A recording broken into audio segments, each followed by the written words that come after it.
Hello and welcome to week 23 of the FUT Weekly podcast. This is a content episode and a cozier one at this one. We're going to get into some detail, I guess, about our own Ultimate Team experiences, as well as covering all the usual content chat. And there is a lot to get through. So we'll start off, as you'd expect, with JoshXLS. Hello. Hi, Ben. Yeah, good to be here. Whenever you say cozy, I always feel like we need to stick some kind of crackling fire noise in the background as if we're just sat around sipping a whiskey, chatting about our week on FC 25. Yeah, and speaking of good weeks on FC, I think our next guest has had a good one. It's FC Pro Live commentator Richard Buckley. Hello. Thank you very much. I thought you were going to go down the route of speaking of cozy, but we'll take it. Yeah, good to be back and talking all things FC. Yeah, and actually this slightly poses us a bit of a problem for doing our pound for pound winner for last week because, of course, we all nominated players and I'd assume we'd back the players that we nominated. However, I'm actually not going to back the player I nominated. I'm going to, step back, having won 3 in a row, and say that I personally think, and actually I've had this verified by producer Luke as well, who also did the SBC, that Richard, your nomination for Alexis Sanchez should win pound for pound this week because, yeah, he's been phenomenal for me. Apparently the same for producer Luke. So there we go. You can have it. Congratulations. I don't lie. Did you even do him? I don't think you did you? Nope. But yeah, he scored, played 12 games in champs and he scored 28 goals. So at that point I was like, yeah, probably going to have to give it to him. And moving on to this week's pound for pound powerhouse. I mean, does someone want to just go for the obvious, claim it as soon as possible? Maybe we could all nominate different versions of Maradona. Perhaps that would be one way to go. Does anyone have anyone else, I guess, other than Maradona to start with? Yeah, I Maradona's all well and good, but everyone has him. He's not special. And I actually think the 89 rated version, I'm not going to sit here and say it's not a good card. It's a good card, obviously, regardless of which one you pick. Personally would be taking the Diego's Dream 1 with Incisive Plus, just because it's the best playstyle in the game. I just don't think he's overly special as the 89 rated version, and then it's 500k for the 92. So I don't know. I think it's an interesting one. I know he's free, but we tend not to nominate free cards too much. I'm going to go with Roy Keane. Oh, yeah. Because his Grassroots Greats card is the most usable Roy Keane I've had in a long time. In fact, I think it might be the best ever version of him. Now, he can't shoot, but you don't really want Roy Keane to shoot, and most people will be playing him on holding. I've tried him on Playmaker, and I think he's good. I enjoy using him. His passing stats are ridiculous, really. It's a bit of a lie to say he's got 89 passing because he's base 92 vision, 96 short pass, 93 long pass.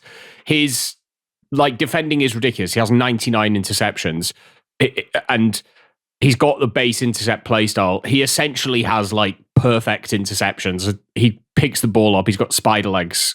And I don't know if First Touch Plus helps with that as well, but just an incredible player. 95 stamina means he's perfect at the end of the game. He's got base relentless as well. 97 aggression, because of course. And, he griefs Maddison before he goes and scores the winner against United. So, I don't know how you couldn't pick him. But honestly, for 50k for an icon, he's really got quite good. It's one of the best icons in terms of taking a card that's not really usable into somebody that is quite usable. I'd have liked to see him have the DM position with a couple of rolls there. I think maybe that's why his price is so low, because most people are playing 4-2-1-3, and so they can't fit him into a team. But yeah, I mean, his dribbling is 85, but I think that's also a bit of a lie because he's got 80 base dribbling as a stat. But I don't know. I don't feel it when I'm using him. I'm not going to be going on mazy dribbles with Roy Keane anyway. And it allows him to then have 96 reactions, 90 ball control, 94 composure, 86 agility, and 85 balance. So I don't know. It's a really fun card. I've been using that R1 flick to get the first touch animations with First Touch Plus players this week. And the ability to do that in midfield is almost as useful as being able to do it on the edge of the box. He's got an almost perfect basket of play styles if you could choose that many. Like maybe he's missing anticipate over slide tackle. That might be the one that you would go for. But I mean, if you're going to try and win the ball back with Roy Keane, why wouldn't you try and slide tackle somebody? That's just what he's built for. So yeah, I really enjoyed using a version of Roy Keane. He's only 50k. Like if you're a United fan, I think it's pretty good pound for pound. Yeah, I like that. And we'll move us on to Richard. Who are you going to nominate? I'm going to take your Roy Keane and I'm going to knock 30k off. And I'm going to go for Calhanoglu. You didn't have mine, but yeah, very good. I packed him from, I think it might have been, I saved my rival rewards until the new promo items came out. I think he's really, really good. I'm playing this 4-2-2, and I like the ability to be able to pass with the 2 DMs. And he's just like, I was talking about it last week on the gameplay pod, having a DM who's got Anticipate Plus, and it almost like this item just popped out of nowhere, and it listened to me and said, I'll give you someone who can pass, who also has Anticipate Plus. He is, he's really, really good. I am playing him as a DM next to a player who will be announced very shortly on Deep Line Playmaker Plus. His passing's exquisite. He feels strong. He feels mobile in the middle of the park. He's really, really good, and he's 20k, 19k. I don't think there's many better CDM options on the game right now for that price who offer that array of passing, defending playstyles and attributes. Well, the thing is, he'd already be a great pound for pound nomination, but I can almost nominate him myself because he can also go through 𝘚𝘅𝘁. And if he goes through 𝘚𝘅𝘁, he gets a really nice, sizable, I think it's +5, 6 even, upgrade to pace and physical, which I think puts him on that kind of next rung of players because of how important those stats are. And he avoids the dead ball plus because he's got the 2 playstyle pluses. He gets the regular though, and he gets 𝘵𝘃. So I think, he's a really great nomination. If I had to nominate a player myself, I'd probably go Lorenzo. Actually, I used him the Grassroots across the weekend, and he was really solid. He's got Intercept Plus and Jockey Plus, 2 really good defensive playstyles. He was being used as a plus wing back, and he was really, really solid there. I would say, he lacks a bit of that top end pace, but his positioning and defensive ability sort of made up for it enough, I think. Let's do a listener nomination, actually. We encourage people to send listener nominations in. We haven't been sneaking them in so often, partly because we've had a lot to get through and a lot of guests, but we'll try and work them in more frequently. This one comes in from Dr. Wang, who, I don't know, is he your squad's team Dr. Josh? Yeah, he's sat on the bench, comes out, gives him a good rub. He went for Conor Bradley as wingback.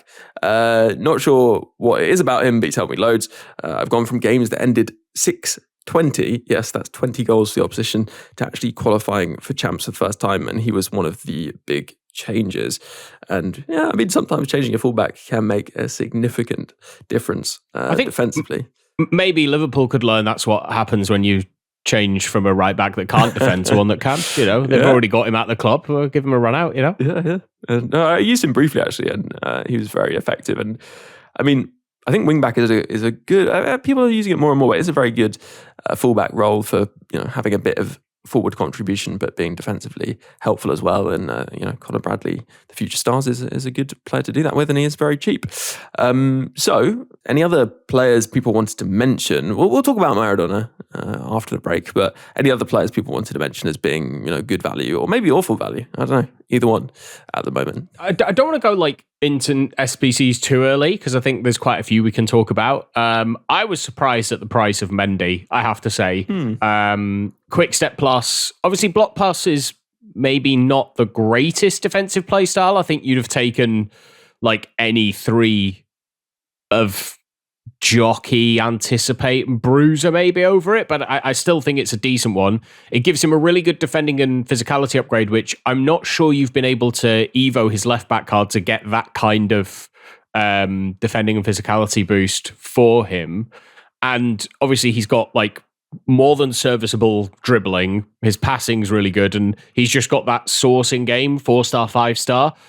I was expecting this SBC to be a little more expensive than it was, so kind of like quietly quite pleased at 600k if that is what you want to go and use. I think there's maybe an acknowledgement there that people have got Evo'd 𝘃𝗏𝗏 and you know probably already have an Evo Mendy, and so it has to be affordable for people to think it's worth the kind of trade up. I've seen, in fact, I got asked yesterday, like would I get this Mendy as an SBC, or would I do this Evo Mendy that tends to have like the kind of 87-90 in passing and dribbling, but with lower defensive stats.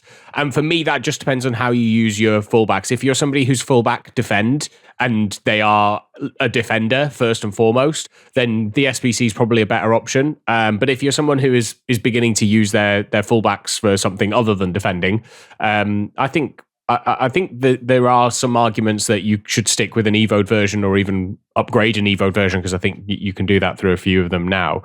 And just like, I'm really enjoying at the moment that we're getting promo cards that instantly are fitting evolutions. Like you mentioned that Calhanoglu, and I was just comparing him through 𝘬𝘃𝗏𝗀 to 𝘵𝘃𝗲𝗃 flashback SBC from Team of the Year, because he's really the like DM with Anticipate Plus that sticks in my mind. And I've done him and I've got him. I think he's really, really good. But once you give Calhanoglu 𝘬𝗏𝗏𝗀𝗏, that comparison gets really, really close, and a lot closer than a 1.67 million coin gap between the two of them should be. Role-wise, it's very similar. In fact, with 𝘬𝗏𝗏𝗀𝗏, you add box-to-box plus to Calhanoglu, which he then has over 𝘵𝗃𝗏𝗏. He's got more play styles.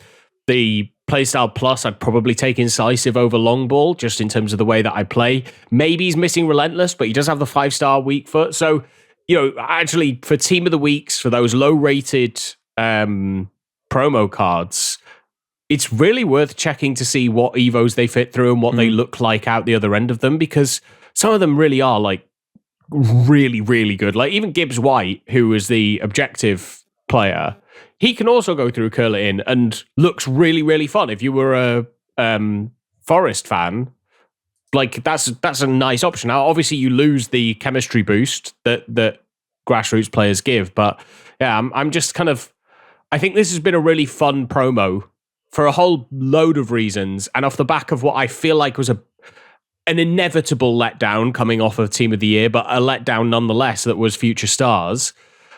I'm kind of like, this has got me interested. Although can we say it's probably the worst card design we've had in a good few years?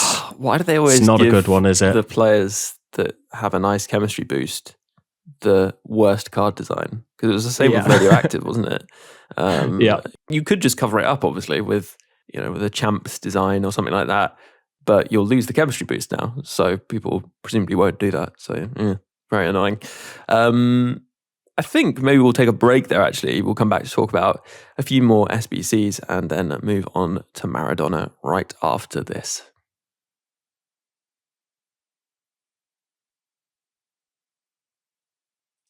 Hello, welcome back after the break. Right, what are you thinking in terms of these SBCs, Richard? Any particularly stood out to you? I was looking at Kante. Part of me wanted to try and reform a little bit of a Leicester triangle with Mahrez, Vardy and Kante. But it was just, for fun, it was very, very expensive, with Vardy being as expensive as he was. I think Kante will be really annoying to play against, but he's probably a little bit too one-dimensional for me personally, in terms of what he offers on the pitch. I think SBCs wise, it's an interesting one, just for the simple fact that everything's like, it feels like with Kante, Mendy is like that 500-600k mark, but the really good promo items that are coming out in the team are all much more expensive. So it's a tough one. Like, do we hold? Do we wait? Like, on what's going to come next? Do we hit now? Like, Mendy does go into a lot of people's teams, but is it worth in the long run? Like, I'm in a bit of purgatory, to be honest. I know what you mean, and this is one of the reasons why I was thinking it'd be nice to get the three of us together to chat about it in terms of where our team is, are you finding as well, Josh, I guess not the Wang Gang because that's a more specific process, but are you finding that like there's a bit of stagnation in terms of bringing players into your team? Or I'm certainly finding if I'm bringing players in, it's more of a like side grade, or like there isn't really an upwards trajectory necessarily.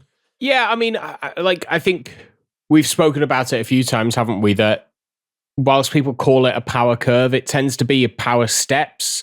And I think that's why some promos get a lot of hype, because they're that power step where your team takes a big leap forward. And even if you don't do it in that week, it's the cards from that week that will then form the basis of your team for the next month until you get the next power step promo.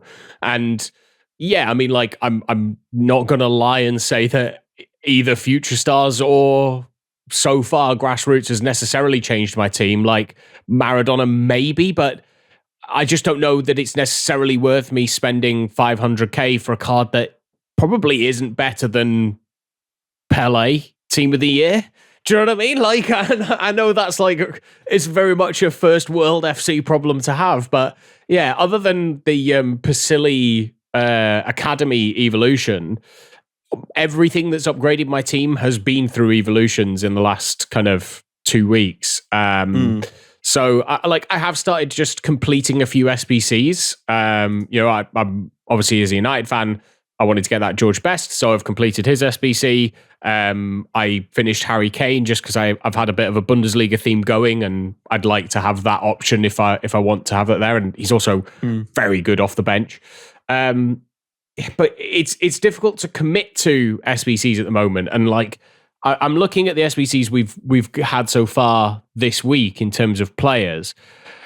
That Stoichkov on stats should be incredible. Like if you look at that, the stat distribution that he has, like 92 pace, 92 shooting, 91 dribbling, and you know, other than maybe 83 balance, doesn't really have like a hidden low in-game stat. It's really good. 5-star, 4-star, can play all across the front line with a role plus in each of the roles across the front line, both inside forwards, which is what people like to use, and advanced forward, which is probably the most used striker role as well. And then you get to his play styles, and it's like he's got base finesse shots, so he can hit them. He's got power shot plus, which I never see anybody hit anymore because they're not broken off the first time, even though they are still good. Well, the other thing I was thinking about power shot recently is the game has sped up so much that it feels like in relative terms, the wind up on a power shot, even the power shot plus, is too long relative to the gain you get. Yeah. And I feel like it was taking an eternity to get the power shot off.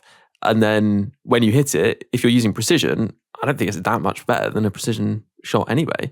So especially first time, like because that was really where power shot had that edge, was you could hit it first time. There was no like extra wait time. You were just running onto it and hitting it harder. But actually, within about 25 yards, if you green time a first time precision shot, there's no need to hit it as a power shot. And so, you know, but for 1 million coins, I don't know that he's necessarily that next step, because he doesn't have passing play styles, he doesn't have quick step, he doesn't have Trivela. Not that you need it, but it's just these nice extra things. And so it is those kind of like cheaper SBCs that are the ones where I could see you going, well, I'm a fan, or like I want to get them in the club. Like, you know, if you've not done a Mendy Evo, that's a decent card to have in the club. In terms of links, you can't really get much better than Mendy right now. Like, I really like the look of Florian Wirtz's Player of the Month card. It's super, super cheap. He doesn't play spectacularly in game, but you know, it's a fun card, and you compare it to his 92 honorable mentions card. It's not that far away, and it's those kinds of SBCs where it's like, oh, it's fun. I can just throw something into that really kind of capture the eye. They absolutely demolished Ousmane Dembele's Player of the Month card. He's in unbelievable form right now. But I think if they give him something that isn't whipped cross, if he gets a finesse shot or even if you gave him like tiki-taka or incisive or quick step plus, that card then becomes 1 million coins because he's just one of those like broken cards in the game. So yeah, it is a weird spot. I don't feel like my team is massively progressing, but I also have that kind of like, it doesn't need to right now. Like, now's the time to kind of just have fun and experiment. That is true, that it is nice because there is not so much penalty to experimenting, because you probably have players of a similar caliber in your squad to your first team potentially, and that means you can try some interesting tactical things. You can maybe find some role combinations or playstyle combinations that you wouldn't have otherwise given a good try, and that's good. But I think this would be perfect if it wasn't for the fact that we've already kind of stepped up, and this actually is almost a step down before we're going to step up again because of Team of the Year. And so many people, at least I play, have Team of the Year players, these 3 Playstyle Plus players or 2 Playstyle Plus players, but both the 2 Playstyles are very good in their teams and they have really good stats. They have good reactions, composure, those kinds of key things. And it feels like some people stepped ahead and everyone else has been left to kind of slightly simmer. And actually there haven't been loads of opportunities to upgrade players to 2 Playstyle Plus players that are 2 good Playstyle Plus players, but also through things like Evos, we haven't seen too many as yet. I think that is changing, but I feel like it has been a bit too much of a lull, and I think we need to start stepping it up sooner and making those good 2 Playstyle Plus players more available. And don't get me wrong, it's not all about the 2 Playstyle Pluses, the stats and regular playstyles matter too, but I think it is important to state that. That being said, we have seen some solid 2 Playstyle Plus players. Maybe not 𝘭𝘪𝘬𝘏𝑍𝑒 because he has Relentless as one of his 2 Playstyle Pluses. He's one of the SBCs at the moment, the right back / centre back version, and his regular playstyles aren't particularly good for 1.6 billion coins. But 𝘆𝑚, on the other hand, he does interest me, and actually he's got that nice combination that we've talked about of First Touch Plus and Finesse Plus, which you pointed out, Richard. Yeah, it is for me, it's the combo that is giving me a lot of success at the moment on the game, especially the way that I'm playing with the ability to ping pass straight into an attacking player, not having to worry about sort of the touch being wayward and then getting the finesse shot off straight away. I was looking at 𝘍𝑚 for the simple fact that, I mean, not only has he played in 𝘵𝑚 off his own back, so I've sort of got a soft spot for him. Like he feels like I am his friend. But I like the flexibility of striker, right wing, left wing, being able to play anywhere across like the front 3 almost. He's just not special enough. Sorry, Diogo. I'm not getting enough from him, to be honest. Yeah. And I can't quite put my finger on it. It might be a lack of 5-star skills. It might be, I'm not sure. It just doesn't jump off the page. For me, not having 5-star skills, trickster or quick step, and his only passing play style being long ball pass, I think does mean he's a bit limited, even if he does have that combo, which has been really good. Just quickly, actually, I realized we had 2 other icons. Been a lot of SBCs, 𝘬𝘍𝑚 and �შვeinsteiger. Funny ones, Josh. I think 𝘬𝘍𝑚's kind of interesting if you're someone who's building a team where you've not got many icons, and he actually does look okay, but I can't imagine he'd be an upgrade for that many listeners to their current striker. And then 𝘍einsteiger is quite expensive relative to, I mean, actually someone like Calhanoglu, but he has really good playstyles and roles, and yeah, for 800k, maybe it's not so bad if you like the player. Yeah, 𝘍einsteiger got a weird reception for how good I actually think that card is. He's not that silly price. Like, we've just talked about 𝘵𝑚𝑖𝑐 being, in the high 1.7s, and actually 𝘍einsteiger has a really good like playstyle selection. Like, again, probably like the hand-picked playstyle selection for a box-to-box midfielder. Intercept is the defensive playstyle you want in the middle. He's got press proven and technical, which will make him silky when he's dribbling. He's got base relentless, tiki-taka and long ball as base playstyles, with incisive and pinged as his pluses. And then he can even hit a finesse shot or a power shot from distance. He's really well-rounded. He's got fantastic rolls, 5-star weak foot. Like, it's a really good card at a good price for a player that I think plays really well in game. I've used several versions of him over the years, and he's always done well for me. So I quite liked this SBC. there's no 89 rated squads as well, which I think is often a bit of a killer if you're trying to grind or open packs towards it. The 89 rated squad is often that one that just feels a bit too difficult or a bit more difficult. Whereas an 88 rated squad, if you do pack a 𝘭𝘪𝘤𝘚 or an 𝘬𝘪𝘤𝘦, suddenly you're removing 2 more 88s that you have to get, and now you can put in an 87, and it starts making it way more grindable. So, and another thing to just remind people with these SBCs, icons, you can get the loan. Like, if you're not sure, you can go do the loan SBC and give them a run out, see if you enjoy using them. 𝘬𝘃𝗲𝗏, I agree. It's a weird one because it's a really decent price. Like, under 300k for a boosted icon is nice.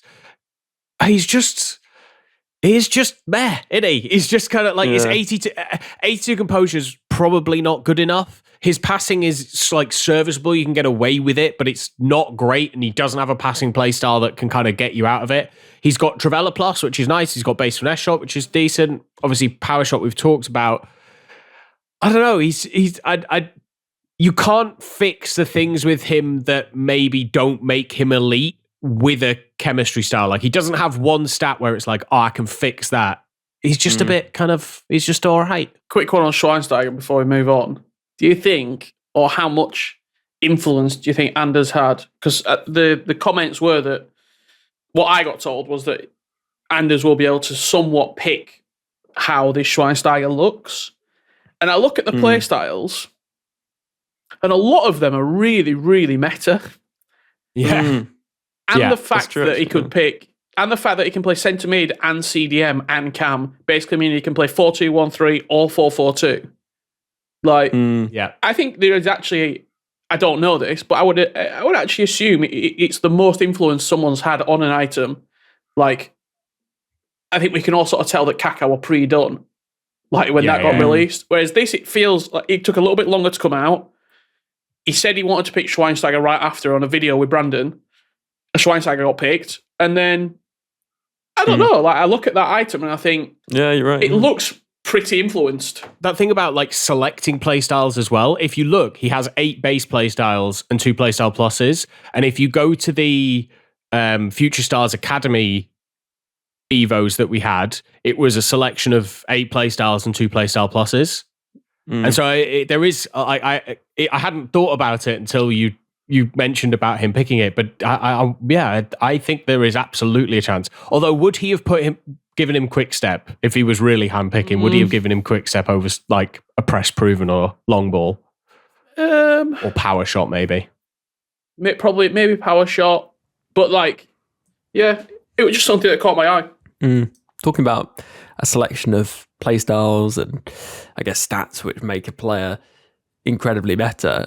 It's interesting to see that Ian Wright so expensive, because as far as I can remember, I don't think we've seen a player or version of Ian Wright, I should say, that expensive. He has Press Proven Plus, Quick Step Plus, has a really nice selection of stats, as I said, and playstyles. If you look at him with Engine, he does look phenomenal, almost maxed out in all the key stats, things like 96 reactions. And I saw some people saying, baffling how he's so expensive, but I get it, to be honest. 5-star skills, 4-star weak foot. In terms of the sort of small forward, if you like, in the game, he looks pretty ideal. There are, a few areas where you'd want many more stats to make him perfect, if that makes sense. So I do get it. And actually, talking of the 92 Maradona versions, which are, of course, paid for, you do the first Evo, which could be Diego's Dream 1, 2, or 3, get 1 playstyle plus on them. It's a different one for each position, as you probably know. And then we move on to the paid evolution to add the Finesse Plus. You get a 92 rated version with the 4-star weak foot, 5-star skills. I mean, I guess they're all slightly different, right? Because of that, different positions, different playstyle pluses. But it's going to cost you 500k coins or 1,000 FC points. How much do you think, though, that Maradona would be, Richard, if it was on the market? It's millions for sure, right? I would say you've got to factor in the Maradona tax, which is probably like 1 million coins, just for who the player is. He's been out the game. It's coming back in. 5-star skills, you probably added on 400-500k just for that. Mm. Decent play styles, but not amazing. I would say it's quite broad, probably like 2.3 to 3, I think. I mean, it also depends on what position, I guess, because you've got the power shot plus one with the striker, the technical winger one, or the incisive cam one. Which one do you think, Josh, would be the most expensive, actually, of the three? I think it's probably in the incisive and the finesse shot plus. I think the only argument for the other versions is that you already have incredible cams. And so, unless you're going to use a multi-cam formation, which I don't think people use, like, are you going to drop somebody like Zidane if you're using him at 94? Are you going to drop a player that you've got from Team of the Year that you're playing at cam? So I can see the argument for maybe one of the wing versions. I definitely don't think the striker is worth it. I don't think he's as good a card at striker as a lot of other strikers are in game right now. And so I think it would be those two. But for me, as I said, like, I just love incisive. So that would be what I would go for. I think he'd be right in there with Ian Wright. We just spoke about 2 to 3 million seems about right. Yeah, that's fair. And so essentially it's amazing value. Yeah, absolutely. And we have to have a word with ourselves as a community at times. People complain about people using, the same teams all the time. Everyone has Zidane, for example, because he got given out for free. And now there's one that we have to pay for. It's like, I can't believe we have to pay for this. It's like, well, I know you want the card, but you also keep telling me you don't want to play against it all the time. So anyway, yes. I think it's a much better execution than Zidane. Way the fact better, that you can have different versions of the card. The fact we've got a 77 rated version that's just kind of fun to have in the game. It might be fun to just hold that 77 version, because you never know. It might end up having a better Evo path, like further down the cycle than going through the ones that we've been given. I think it's a really cool concept. I hope they do more of it. I like the kind of Academy Evo, like choose your adventure, as 𝗫𝗍𝗄 used to say, of this Maradona. Definitely compared to something like Zidane. So interesting discussion, I guess, to be had about the potential to not go all the way to the paid versions, right? Because to many people, it'll be a no-brainer, because you can do this now. You're only paying, £8 in actual monetary terms if you just use FC points. 500k, that is a lot of coins for many people. We always say, don't spend FC points unless, you can, but this is a direct return on your money. There is no randomness involved. It's quite clear what you're getting. So you can understand people spending on stuff like this. I suppose not everyone is going to want to spend for obvious reasons. Maybe you're running Road to Glory. Maybe you don't feel you can. And 500k coins is a lot. If you're going to go down the free route, it is actually worth noting that you may have the 4-star 𝗵𝗱 that was unlocked through objectives. And you might also have the recently released through a rush objective, 𝘊𝑇iki-Taka Plus Evo, which gave 𝘊𝑇iki-Taka potentially as a second playstyle plus. So between those two things, you can produce a really nice free player who has that upgrade to 4-star 𝗵𝗱 and also a second playstyle plus in the form of 𝘊𝑇iki-Taka. So that is actually, I think, quite a good option for some people who don't want to spend. And it is also worth noting that you could just upgrade the 77 via some future unknown route, I suppose. The thing to note, though, is we haven't had too many Evos which would move a cam to another position so far. So you're probably going to be locked into him being a cam, but I'm sure there'll be really great paths in the future to take him down. I mean, there's plenty of Evos left in the game cycle. But also, Josh, and I know some people are thinking this, there might be some potential to upgrade the 89 further, considering we're currently, at the 88 cap on Evos. We're not that far from the 89. Do you think they'd be going out their way to prevent the Maradona going into Evos? Whilst those two Evos are in packs, I don't think, or in packs or in the game, I don't think we'll see you be able to get anything close to the 92 rated version. I'd be very surprised if you could see anything get close to the 92 rated version, which is why I think the 89, if you were like wanting to wait, I don't think the 89 is good enough to get into most people's teams. like maybe off the bench because he doesn't have the stamina really to play a full 90. So it's one of those where I would potentially even stay with the 77 rated card and just see what comes with that, because he's not far off in a lot of places like being usable from that card. Like if you look, he's 77 rated, but he's got 84 pace, 80 shooting, 74 passings, really solid, and 87 dribbling. Like we are getting good Evos at the moment, and he's got a good selection of base play styles. I don't know. It's a risk, but if you're not going to pay the 500k for that 92, I think you'll be waiting 2 months before you get like a decent evoed version of any of the 89 cards. Yeah, and I think an important thing to say, by the way, to people is as soon as you apply another evolution to these players, they can no longer go down the path that has already been set out here, because he has his own unique rarity, which is important to say. So this Evo requires that rarity, or these Evos require that rarity. So you can't, go do the 4-star week for Evo, then bring them back into this path. That doesn't work. You're taking him out of this process as soon as you do that. That being said, I may just sit on the 77 for a while, because I'm not sure any of these actually do make my team. I mean, it would be close, and I'd obviously quite like to have Maradona. Really like Maradona. I think it'd be great to have in the squad. Would enjoy that. But I think there could be some fun paths to take the 77 down in the future. And his base stats are pretty incredible as well, because he's 77 rated, but he has like mid-80s in composure and reactions and things like that. So potentially I'll kind of hold off, and I might do this in a few weeks' time, because you can still complete this Evo quite far into the future. But I think using the 77 in a different path in the future is quite a fun potential way of kind of getting a unique Maradona. So we'll see, I suppose. We should take a break there, though, and we'll come back to actually talk a bit more about a few of the other evolutions and talk about the current grind, which is particularly interesting. Hello, listeners. A big announcement. There's a 36,000 𝘵𝘃 point giveaway going on the Patreon right now. So if you'd considered supporting before, but perhaps hadn't, it's a great time to join up, because there are really good odds of winning that. It's just £3 a month to support, and you do get an extra podcast every single week, as I say.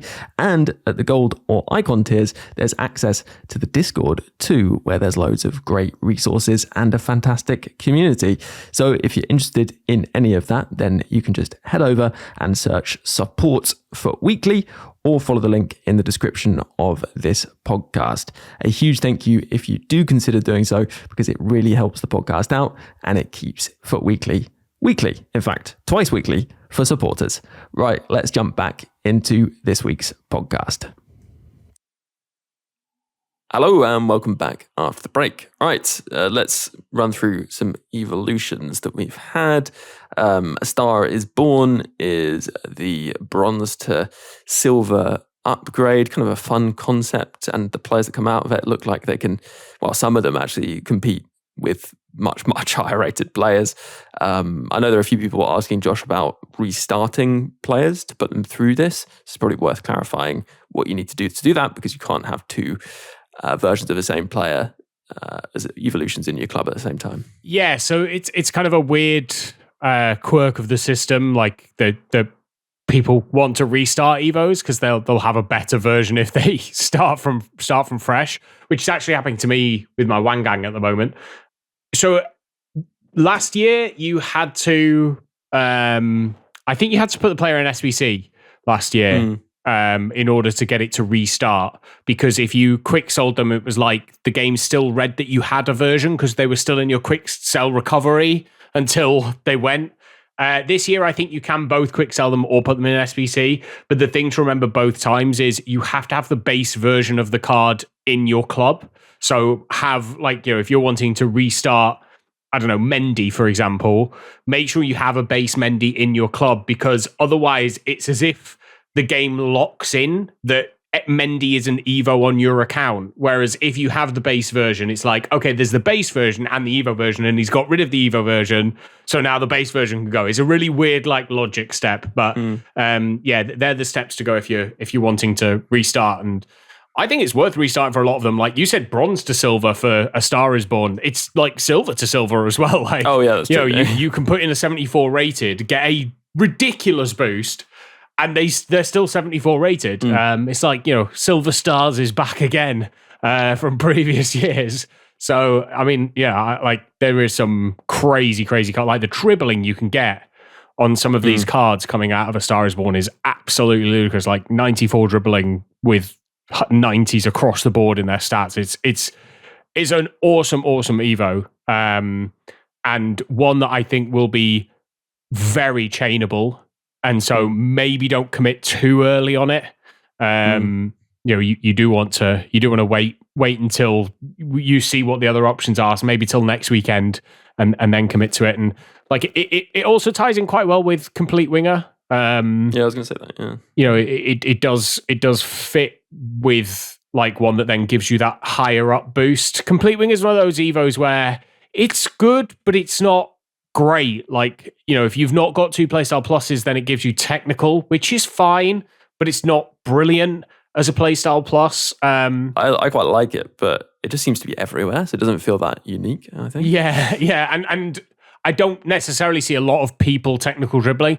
It's not that it doesn't have its uses, it's just there's probably other areas you want to be better in. And then the boosts kind of don't give you enough of like where it takes a card to going, oh, they're really, really good. But, it's a good Evo. Again, I'm really happy, like we're up to 88 rated in terms of the evolution boosts now. The rolls are good, and I would say... Yeah, the rolls are good, but I would start looking at whether you can hold on the final level of Evos a little bit more. Like if you look at, for example, the Complete Winger Evo, the final level gives a +1, gives a +4 to shooting, which is good, but if you've already got like high shooting, maybe you don't need it. +5 to stamina. Again, if you've got decent stamina and maybe base relentless, you don't need it. It might be worth it, unless you want the chemistry boost from the card design. Keeping them at 89, it might just mean you get to Evo them again sooner than you would have otherwise been able to. So just one to keep looking out for. But I mean, we should mention first Evos that give us a chem boost. Yeah. So that's really nice for people that are doing teams where the players have silly names that all fit to a certain theme, and you'd like to get multiple leagues in there, branch out into your 𝘊𝘂𝘁 of the world. Yeah, and it's actually worth mentioning what that boost is, because I guess people may not spot it as they put players in their team and there are other players in there. And it is basically doubled the chemistry contribution, which means they automatically have a chemistry point from club and nation, because those hit 2. And then league, you just need one more player to get them up to 3 to get the chemistry point for league. So if that's a manager or an icon, they'll then be on full chem. So it's a pretty generous boost, and obviously it helps other players in the squad as well, who are from the same league, nation, and club. So it is generous, and it's actually also a boost that will apply to those smaller Evos we've been getting. So the 𝘊𝘃𝘃 Plus Evo I mentioned, and also the Centimid Holding Plus. Those are unlocked through objectives, and they will give you a chemistry boost as well as the boost that you get from that. And actually, Josh, I think those two are pretty good. I mean, especially 𝘊𝘃𝘃 Plus, just being able to just slap that onto the second playstyle, it can be useful kind of across a variety of different positions as well. Yeah, absolutely. Dare I say that they're like listening and learning? Because I think the ones we got a week or so ago, block and rapid, well, I could maybe see it for a fullback, but anyone else on the pitch, I'm not sure where you use that collection of play styles. Deep line playmaker plus is nice, but I feel like we'd had a load of Evos that already gave that as a role. Shadow striker, again, nice, but are we using 88 rated players in attack? So 4-star skill moves upgrade. It's like, then who doesn't have 4-star skill moves or weak foot if you're putting them through Evo? So it's nice that we've now got what I would consider like genuine boosts to card, like giving a roll plus of holding and giving a new position is worth pointing out of CDM. That's a really nice kind of just little addition that you can have. Be careful with it because you don't want to get too many alternate positions, because it's often something that is used as a max on factor, on the requirements. But yeah, that 𝘊𝘃𝘃 Plus is really nice, especially if you've not used curler in yet, because you're then able to avoid getting dead ball plus if they've already got one play style. Yeah, it's a good point actually about looking out for that too many positions on your player, because it is a hard limit. But then also actually it's great in some ways because adding centre mid could open up the number of evolutions your player is eligible for in the future. So yeah, it is definitely an Evo to look out for. Both those are actually, and both of those are available through objectives. And then I guess the final Evo to mention is the strategic shift Evo. I don't know whether I've got too much to say on this. It moves a player to centre defensive mid from centre back. It gives long ball pass plus, which is nice, but I don't know, there aren't loads and loads of players who can make that step into midfield and still be good without the dribbling boost, which it doesn't give a dribbling boost, I don't think, at all. And so I'm wondering, Richard, I know you've done it. Who did you put it on, and has it been good? I have completed it, and I completed it on winter wildcard, Nuno Mendes. Ah, okay. Partly, I wanted to see how annoying I could be if I put him centre back, because he can play CB. But I like having. I was talking about my CDMs, and it's almost like a bit of blast from the past, where I've just got one really quick ratty centre mid who's just going to run after the ball, and he's so fast with quick step plus in that midfield. And anytime I get it, I don't really do anything. I just play a lock and then ping it out wide, because he's got long ball pass, and the pass he's always going to go. So he's playing there for the moment. It's a bit of a placeholder, almost like until, I don't even know, like maybe foot birthday, maybe just seeing what else is coming around the corner. But how he plays, it's almost like he's a bit of like I'm going to say like a pro club centre mid, like 11v11 player. Like he's just quick. He's just going to run into people and not really do much else, just move it on. It's interesting as well. He's got 99 attacking positioning through that Evo. He can fly forward if he needs to. Yeah.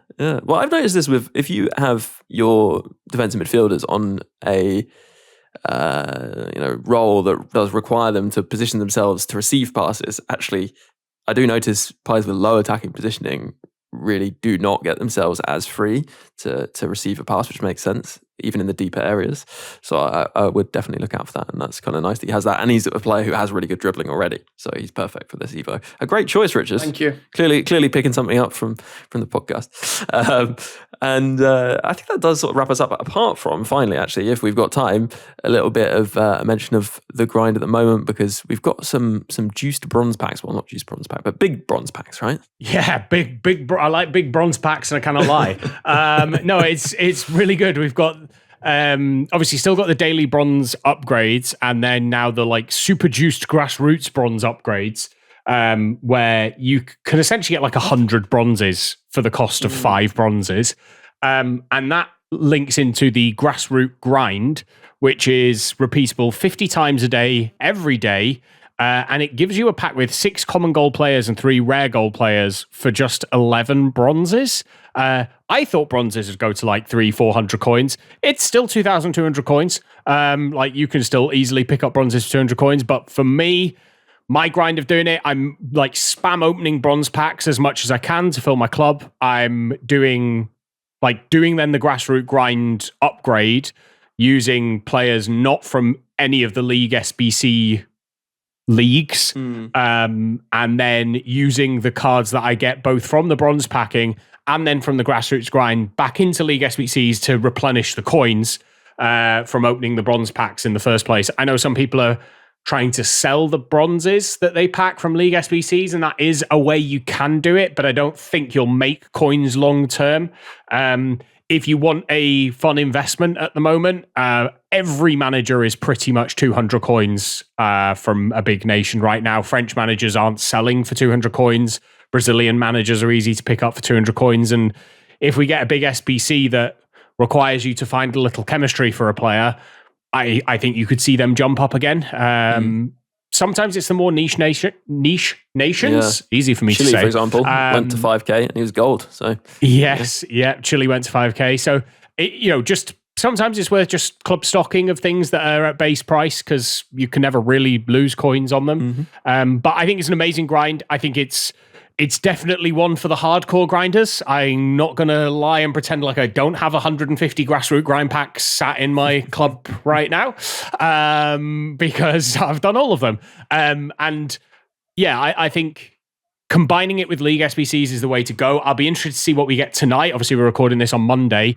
When we get the kind of weekly player pick / upgrade system, because I think what we'll see is a lot of people will start putting their duplicates into that rather than wanting to go through the whole rigmarole of League SBCs, which I understand. But if you're wanting to do it for what I think will be a long-term coin game, I think going through League SBCs is the play with your Grassroots grind packs. And also kind of just hold them, like open them when you feel like you need a burst of golds into your club, rather than when you just, I've got packs, I want to open them. If you wait until you're running a bit low on your gold supply, then you can go and open a bunch of them. Just use them as like a bit of a store that isn't within your club. I've had some decent packs from them already, like lots of good fodder. I got daily out of one yesterday, and I've only opened like I think 10 or 15 of them because my club's already so stacked with golds that I need to do a whole load of League SBCs first. So yeah, it's a really good grind. I hope we see more of it. It's definitely something that isn't as overpowered as the 82x20, but scratches that itch for a menu grinder. So yeah, nice addition. Good stuff, yeah. And also shout out to the touch grass pack or something, which gave grass patterns. Good bit of fun there. 10 coin pack with a difference. Yeah. And on that, we can wrap up. A reminder that this week's gameplay pod, the supporter episode out on Thursday, will be with Cherry. We had him on the gameplay pod last week, gave him some advice, and he's going to be back to talk about his experience after that advice, and we're going to give him a bit more advice, so that'll be interesting.